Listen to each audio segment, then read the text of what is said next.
I'll never forget the day I decided to try out a new recipe for chicken parmesan. I had seen it on a cooking show, and it looked so easy and delicious that I just had to give it a shot. I mean, who needs experience or skill when you've got Google and a can-do attitude?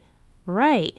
As I began gathering the ingredients, I felt a sense of excitement and confidence. I was like a master chef, minus the mastery, chef hat, and actual cooking ability. I chopped, I sautéed, I breaded, and I fried. And that's when things started to go wrong. The breading on the chicken didn't quite stick the way it was supposed to.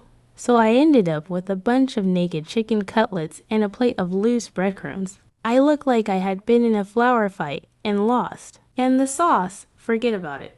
I added too much salt, and it was basically inedible. But I was determined to see it through. I assembled the dish, plopped it in the oven, and waited anxiously for it to emerge. And emerge it did, as a charred, smelly mess. I opened the oven door to find that the cheese had melted into a strange, plastic-like substance, and the chicken was dry and overcooked. It was like something out of a culinary nightmare. I half expected Gordon Ramsay to burst into my kitchen, shouting, "What in the world have you done?" As I stood there, staring at the ruins of my dinner, I couldn't help but laugh. I mean, it was just so bad. I took a picture and sent it to my friends, captioning it when you try a new recipe. One of my friends responded with, "I think you might need to stick to takeout."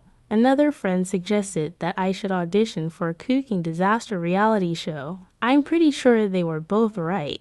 We all had a good laugh about it, and I learned a valuable lesson. Sometimes it's okay to admit defeat and order pizza, or, just eat cereal for dinner. That's always a safe bet.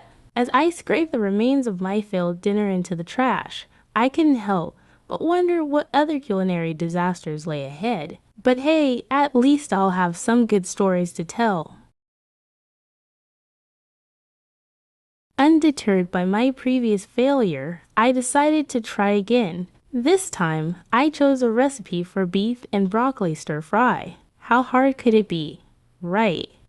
I mean, it's just a bunch of ingredients thrown into a wok and cooked until they're not raw anymore. Easy peasy. I started by marinating the beef in a mixture of soy sauce, garlic, and ginger. Or, at least, I tried to. I ended up spilling the marinade all over the counter, and then I slipped on it and almost fell. It was like the universe was trying to tell me something, but I persevered, determined to create a culinary masterpiece. I heated up the wok, added some oil, and started cooking the beef.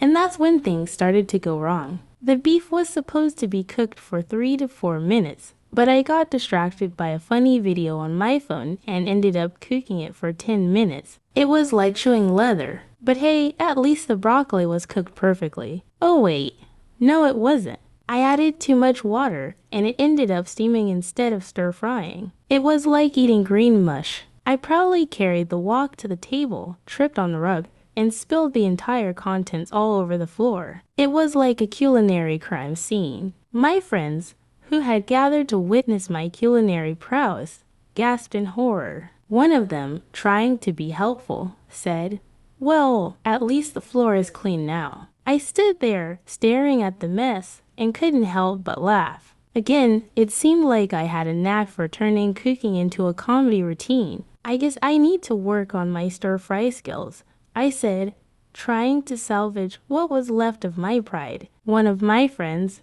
trying to be encouraging, said, "Don't worry, practice makes perfect. Unless you're trying to make a souffle, in which case, practice makes a mess." We spent the rest of the evening laughing, telling jokes, and ordering pizza. It was a night to remember and a valuable lesson learned. Sometimes, it's okay to admit defeat and order takeout. As we sat around the table, eating our pizza and laughing, one of my friends turned to me and said, "Maybe you should just stick to making reservations." I couldn't argue with that.